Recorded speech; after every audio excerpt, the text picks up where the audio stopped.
अतिवृष्टीग्रस्त शेतकऱ्यांना मदतीचं वाटप आजपासून सुरू होणार आहे। यासाठी राज्य सरकारनं मदत वाटपासाठी निवडणूक आयोगाकडे परवानगी मागितली आहे। मदत वाटपासाठी 4700 कोटींची तरतूद करण्यात आली आहे। मात्र विधान परिषदेच्या आचारसंहितेमुळे मदत वाटपासाठी निवडणूक आयोगाची परवानगी लागणार आहे। त्यामुळे दिवाळी आधी परवानगी मिळून मदत वाटप सुरू होणार का? शेतकऱ्यांची दिवाळी गोड होणार का असा प्रश्न आता निर्माण झाला आहे। एसटी कर्मचाऱ्यांकडून आक्रोश आंदोलनाची हाक देण्यात आली। एसटी महामंडळाच्या कर्मचाऱ्यांचे पगार थकवल्यामुळे कामगार संघटनेकडून आज आक्रोश आंदोलन करण्यात येणार आहे। पगारासह महागाई भत्ता, सण उचल न मिळाल्यामुळे एसटी कर्मचाऱ्यांना मोठ्या अडचणींचा सामना करावा लागतोय।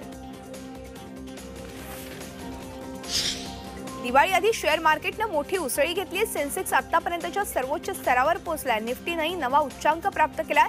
मार्केट ओपन होताच सेन्सेक्स 42,470 च्या वर तर निफ्टी 12,430 च्या वर पोहोचलंय। बॉलिवूड निर्माता फिरोज नाडियादवाला याची बायको शबाना सईद हिला एनसीबीनं अटक केली। तिच्याकडे गांजा, चरस आणि एमडी ड्रग्ज सापडला आहे। एनसीबीनं अंधेरी आणि नवी मुंबईतल्या खारघरमध्ये छापे टाकले होते आणि पोलिसांनी या प्रकरणात शबाना सईदसह 5 जणांना अटक केली आहे। शबानाकडून एनसीबीनं 3,58,610 रुपयांचे अंमली पदार्थ जप्त केलेत। कारवाईमध्ये 717 ग्रॅम अंमली पदार्थ जप्त करण्यात आलेत। फिरोज नाडियादवाला यांनाही समन्स बजावण्यात आलंय। अन्वय नाईक आत्महत्येप्रकरणी सध्या न्यायालयीन कोठडीत असलेल्या अर्णब गोस्वामी यांच्या जामीन अर्जावर आज निकाल दिला जाणार आहे। हायकोर्टात आज या विषयावर सुनावणी आहे। उच्च न्यायालयानं हा निकाल राखून ठेवला होता। आज दुपारी 3 वाजता हा निकाल दिला जाईल। सुरक्षेचं कारण पुढे करत रिपब्लिक टीव्हीचे संपादक अर्णब गोस्वामी यांना अलिबागच्या नगरपालिका शाळेतून तळोजा इथल्या मध्यवर्ती कारागृहात हलवण्यात आलं। मात्र अलिबागच्या शाळेत क्वारंटाईन असताना अर्णब यांनी मोबाईल फोन वापरल्याची बाब आता समोर आली आहे आणि त्याची चौकशी देखील आता सुरू झाली आहे। अन्वय नाईक प्रकरण पूर्वीच्या सरकारनं दाबलं होतं असा गंभीर आरोप जलसंपदा मंत्री जयंत पाटील यांनी फडणवीसांवर केलाय। गुन्ह्याचा आरोप असलेल्या व्यक्तीला पोलीस ठाण्यात बोलावून जबाब नोंदवला जातो। मात्र पूर्वीच्या सरकारच्या काळात गोस्वामी यांच्या घरी जाऊन पोलिसांनी त्यांचा जबाब नोंदवला होता। पोलिसांना काही धागेदोरेही सापडले असतील आणि त्यामुळेच त्यांना अटक करण्यात आली असं पाटील म्हणाले। महाराष्ट्र द्वेष्टे म्हणजे नक्की कोण याची नावं घेतली असती तर बरं झालं असतं अशी टीका भाजप आमदार अतुल भातखळकर यांनी केली। कायद्याचा गैरवापर करून लोकांना तुरुंगात टाकतायत, मारहाण करतायत, हे समजण्याएवढी जनता दुधखुळी नाही असं भातखळकर म्हणाले। कारछेड आरेमध्येच करा असं सरकारने स्थापन केलेल्या समितीनं सांगितलं, तो रिपोर्ट जनतेसाठी खुला का करत नाही असा सवालही त्यांनी केलाय।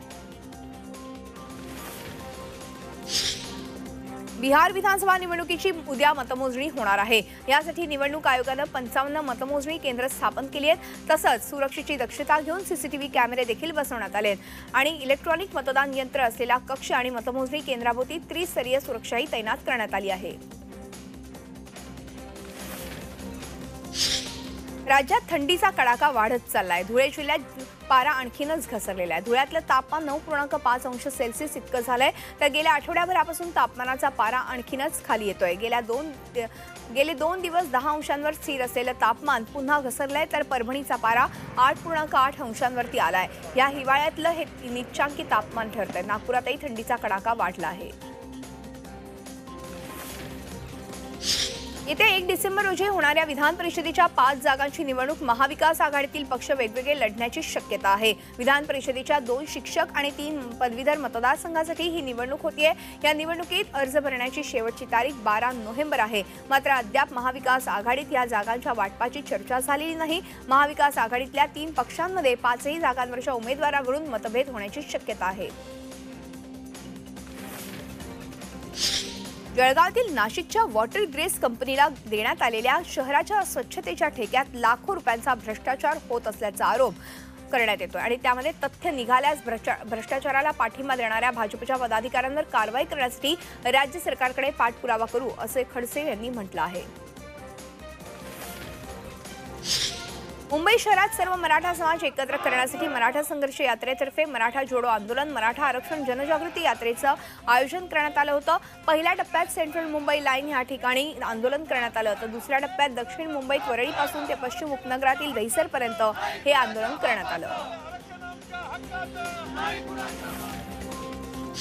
आपण शिवाजी महाराज शाहू महाराजांचे वंशज आहोत. सगळ्या समाजाला एकत्र ठेवण्याची संकल्पना असल्याचं वक्तव्य खासदार संभाजीराजे छत्रपती यांनी केलंय. ते नांदेडमध्ये मराठा आरक्षण एल्गार मेळाव्यात बोलत होते.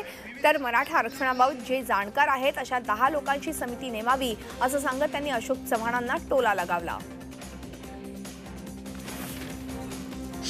महसूल आणि ग्रामविकास राज्यमंत्री अब्दुल सत्तार मालेगावच्या दौऱ्यावर असताना त्यांनी भाजपवर सडकून टीका केली. राज्यपाल नियुक्त सदस्य यादी सर्व निकष पाहून दिली आहे आणि राज्यपाल ती मंजूर करतील. केवळ राजकारणासाठी चंद्रकांत पाटील राज्यपालांची भेट घेत आहेत असं देखील ते म्हणाले. महाविकास आघाडी सरकार मराठा आरक्षणाच्या बाजूने आहे असं देखील त्यांनी यावेळी बोलताना स्पष्ट केलं. अमेरिकेत कोरोनाची तिसरी लाट आली आहे. कोरोनाग्रस्तांनी अमेरिकेत 1 कोटींचा टप्पा पार केलाय. काल दिवसभरात अमेरिकेत कोरोनाचे 1,02,727 नवे रुग्ण आढळून आले आहेत. तर कोरोनामुळे 512 जणांचा मृत्यू झालाय. यासह अमेरिकेतील कोरोनाग्रस्तांची संख्या आता 1,28,08,480 वर गेली आहे. तर कोरोनामुळे आतापर्यंत 2,43,768 अमेरिकन नागरिकांना आपले प्राण गमवावे लागले आहेत.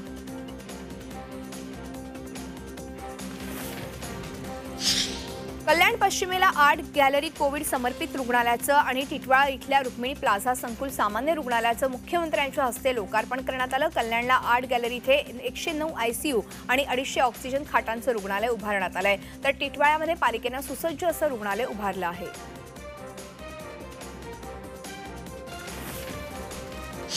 जळगावात खानदेश लोककलावंत विचार परिषदेचं आयोजन करण्यात आलं होतं. कार्यक्रमाचं उद्घाटन गुलाबराव पाटील यांच्या हस्ते करण्यात आलं. लॉकडाऊनमुळे लोककलावंतांवर उपासमारीची वेळ आली आहे. त्यामुळे सरकारनं सार्वजनिक कार्यक्रम खुले करावेत अशी मागणी आता जोर धरू लागली आहे.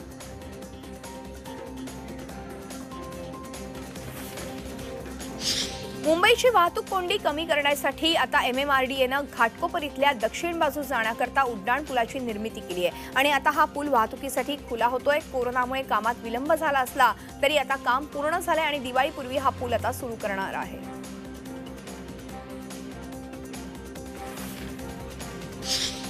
पक्षी निरीक्षणादरम्यान वर्ध्यामध्ये परदेशी पक्ष्यांचं दर्शन झालं. तलावाच्या आसपास विसावलेल्या या पक्ष्यांना वन्यजीव छायाचित्रकार राहुल वकारेंनी कॅमेराबद्ध केलं.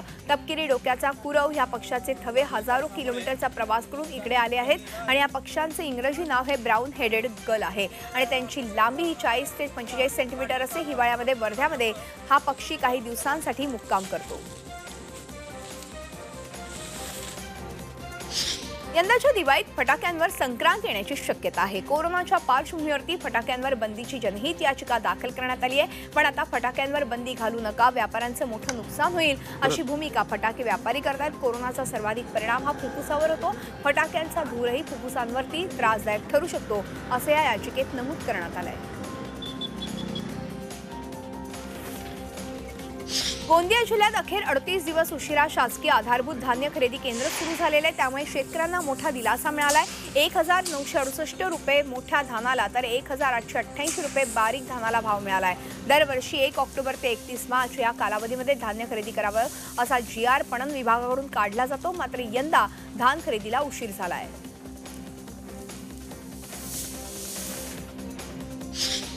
इंद्रायणी भाताचं आगार म्हणून ओळखल्या जाणाऱ्या मावळमध्ये आता बासमतीनं प्रवेश केलाय. मावळमधील पुसणे गावचे शेतकरी शैलेश ओव्हाळ यांनी बासमतीची लागवड केली आणि त्यात त्यांना चांगलं यशही आलंय. 1.5 एकरामधून त्यांना 3 क्विंटल उत्पादनाची आता अपेक्षा आहे. बासमती पुसा 1,121 वाणाची निवड करत त्यांनी सेंद्रिय पद्धतीनं भात पिकवला आहे.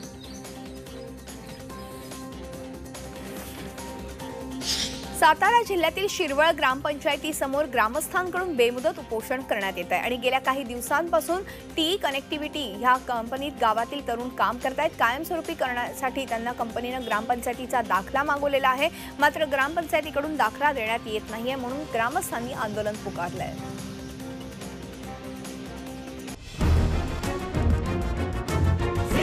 Vista